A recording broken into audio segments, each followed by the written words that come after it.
You're listening to Horsemanship, Growth, and Gratitude with Miranda and Horsemanship, where we discuss training wins and fails, mindset, personal growth, and everything in between. So grab your favorite cup of coffee or reins and let's ride. Hey there, it's Miranda Allen, and welcome back to Horsemanship, Growth, and Gratitude. Today, I wanted to cover winter riding gear. I had mentioned on the previous episode that I had once worked for a large outdoor outfitter and in the clothing department. So I got the opportunity to learn a lot about different types of layering systems, different type of materials. So I thought this would be a great episode as we're at the start of winter to go ahead and talk about. I'm not going to be talking about, oh, you need to buy this brand or that brand. It's more of this is how you layer, and these are the type of materials that you're going to want to look for. When you're dressing for the cold and you still want to be able to move around and not feel like a marshmallow, there are 3 systems to your layering that you need to keep in mind. You have the base layer, the mid layer, and the outer layer. So starting at the base layer, the number 1 rule is cotton is rotten. The old system used to be those cotton long johns. Well, let me tell you, cotton is horrible to wear in the winter because cotton absorbs moisture. And moisture is what makes you cold. You want to look for a material that is going to wick away and pull the moisture away from your body, whether it's from sweat or from getting wet, exposed to the elements. So you want to look for something that's like a wool or a polyester. I know when I mentioned wool, a lot of you are probably thinking, ew, itchy, I don't like wool. Well, there is a type of wool that comes from a specific sheep that is not that itchy. It's called merino wool. And the great thing about merino wool is it also has natural antimicrobial properties. It's a lot softer and smoother than you would think, and it's not that traditional itchy. The only downfall about merino wool is that it's going to be higher up on the price. The next would be silk. I know silk is very popular for, you see a lot of people with like wild rags, and silk can also be a very good material to keep you warm and to pull away moisture. And lastly, the most common of the 3 main ones would be polyester. Polyester naturally wicks away moisture, and it's going to be very soft, and you're not going to have to worry about allergies. I know some people are allergic to wool. With the polyester, that's a great way to go if you want something that's more affordable. You can find it in just about anything, and it does a really good job of wicking away the moisture. With base layers, you want them to be form-fitting. There are some that are more compression-based. I'm not a huge fan of those, but you want it to be form-fitting to your body, so that way the slightest little bit of sweat, it's going to wick it away. Now, there are different weights of base layers. You have lighter weight, which is going to be more for more milder temperatures. And then you'll have more of a mid-weight. That's for a little bit colder. And then you'll have your heavyweight, which you'll notice those tend to have more of in the inside of the material. It kind of looks like little squares. And those are for extreme cold temperatures. I will say, as a woman with curves, for the females out there, they're starting to really take into consideration the different body shapes of females versus males. And I will say that I have noticed a huge difference if I purchase a base layer that is made for a woman's curves over, growing up, I always wore boys and men base layers because the women's weren't really a thing at the time. But now that they have the women's cut, I will say it makes a night and day difference. So I would highly recommend getting a base layer that is designed for a woman's figure, even if it does seem a little bit more pricier. Also, when you're looking at base layers, there's going to be different price points. You're going to have super cheap quality, middle of the road quality and price point, and then the high name brands with a more expensive price tag. I have 2 different shirts that I spent a good $80 each on. And I have also bought base layers that I spent 10, $12 on. And I am the first to say quality over quantity with your base layer. My 2 shirts that I bought several years ago for the higher price point are still holding up today, almost like new, whereas I threw away those cheaper base layers after the first winter because the material pills up, they shrink up, they don't fit very well. Where the higher quality, I will say they do hold up. One of the key to preserving the life of your base layers is when you wash them in the washer, hang them up to dry. If you throw them in the dryer, it's going to encourage them to shrink up a lot more, and it will greatly reduce the life of your base layers. No, I'm not saying that mine haven't accidentally been thrown in the dryer from time to time. They're still all right, but it will greatly improve the longevity of your materials, base layer materials, if you do not dry them. After the base layer, you're going to move on to the mid layer.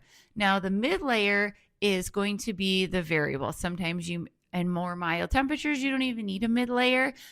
And sometimes in more extreme, you can add the fluff. So your mid layer is going to be like a fleece material or maybe a goose down, just something to add some extra oomph. It doesn't have to be a specific material. I still don't recommend cotton, right? Because if you happen to sweat and that base layer wicks away the moisture, if you have like a cotton hoodie on, it's going to grab onto that moisture and it's going to hold in that dampness, and it's going to make you cold and turn. Whereas if you had, I recommend, just having a fleece pajama pants on the bottom and, just a fleece sweatshirt up top, and that tends to be all you need. And if it gets really cold, then maybe throw on a goose down vest as well, and you are good to go with your mid layer. And the nice thing about that is if you're out in the barn or if you're outside moving around, you start getting sweaty, just take off your outer layer, pop off your mid layer, put your outer layer back on, and you're good to go. After the mid layer comes the outer layer. The 2 keys of a good outer layer is having something that is waterproof and windproof. If you can get both, that is great. At least having something that is windproof and water resistant. Now, if you're going to be exposed to the elements where there is a lot of moisture, a lot of chances of getting wet, then definitely pay a little more to get something that is truly waterproof. I know Gore-Tex is such a great material for being known as the best of the best for waterproof. But if you have something that is wind resistant, that is where a lot of the chill is going to come from if you're just working outside with your horse on a nice day or even in an indoor arena. A fun little way to test if something is truly windproof is to slide your hand into the sleeve when you're at the store and then blow on the material with your mouth, and to see if you can feel the breath come through the material. If it's a good windproof, you're not going to be able to feel your breath through the material. Just as having a good base layer to wick away the moisture, having a good outer layer that is going to keep any outside elements of moisture away from your body are going to be your 2 biggest keys to staying warm and dry. As far as socks, I love having a good wool sock that is going to wick away the moisture. Now, if you're out in the outdoors for a while where you are backpacking or hunting or something like that, where you're going to be out for a few days and you're a couple of days supplies with you, that's where having a good silk sock first and then a heavier duty wool sock outside of that, and then that way you can reuse the same wool sock for a while, but you just pull the silk sock off and you change that out, so that way it's a lot easier to carry several pairs of the more of a silk lighter sock and then maybe 1 or 2 extra pairs of the wool sock. Because if having cold feet, that is the first thing that is going to make you absolutely miserable. Your feet are just like our body, no cotton. Cotton is rotten. As far as gloves, for just an all-around good working in the barn, working outdoors glove, I love just the insulated leather gloves that you can find at like Tractor Supply. Now, I have used both cowhide and deer hide. And I will say, I personally like the deer hide better. It's just a little bit softer and it's a little bit easier to bend and stretch. The current pair I have is cowhide. They work fine. They're just not as flexible. I will say I by accident found a great way to clean leather gloves. One time we were moving some pine tree branches that had fallen and I had gotten sap all over my leather gloves and I was like, oh no, these are ruined. So I just poured a bunch of liquid coconut oil on them and I just rubbed my hands together real well, like as if I was washing them in a sink with this oil, and I just took them off and let them dry. When they dried, I went back and looked and the gloves looked like brand new. So I swear by coconut oil. It's a natural antimicrobial and it gets off the stickiest of messes such as pine sap. It's also important to know that your head is where you lose a majority of your heat. So it's important to have a good hat on at all times. And if you're riding with a helmet, I see that they have a lot of different fleece type of covers out there to go under or over helmets. Or at least have an ear warmer to stretch. Always have your hat available at all times when you're outside in the cold weather. So what a typical barn outfit in the winter looks like for me would be I just wear a pair of leggings underneath a pair of baggy jeans. Yes, it's a pain in the butt to get on the horse, and half the time I need a mounting block, but it works. And then I'll have a base layer shirt, and then I'll have a fleece mid-layer, lighter zip-up sweatshirt. And then I will have a heavy-duty, at least wind-resistant coat on. And I will have a heavy-duty warm stocking cap. And I will have a pair of thick wool socks, depending on whether I have muck boots or cowboy boots on. And I will have my leather insulated gloves. Now, I am one, when I do ride, if it's just one horse, I'm kind of lazy and a lot of times I don't wear gloves while I'm riding just because I hate the restrictiveness of it. But there are different types of, you could get just a plain pair of leather gloves that you would see for like more so the show ring, or I know I grew up and a lot of people still use the knit type of gloves with the little grippies on them. Those can work too.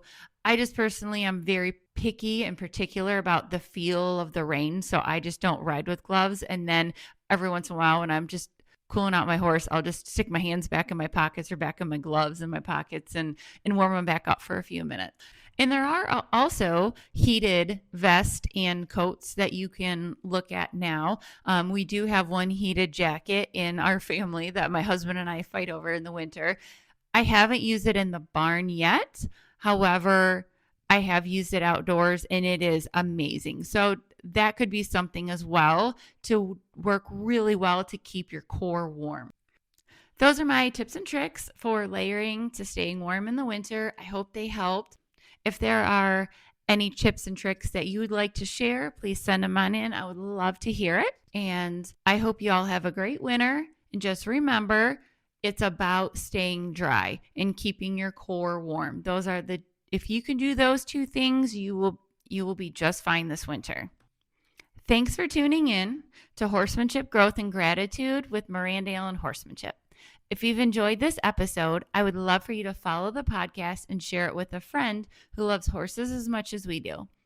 And while you're at it, be sure to check out my website, mirandaallen.net. That's ALLYN.